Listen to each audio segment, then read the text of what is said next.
We are making a virtually no spike, incredible gooey brownie. It has no refined sugar, no refined grains. We're balancing the carbs with some healthy fats and protein and tons of antioxidants. We're gonna start with 1 cup of fine almond flour, 1/4 cup of non-alkalized cocoa powder, and then 2 tablespoons more.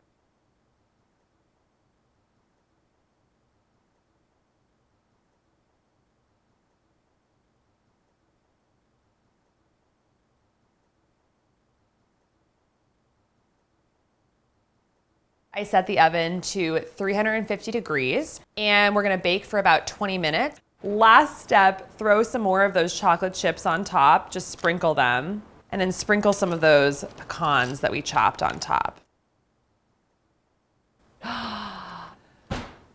Check those out. 10 out of 10.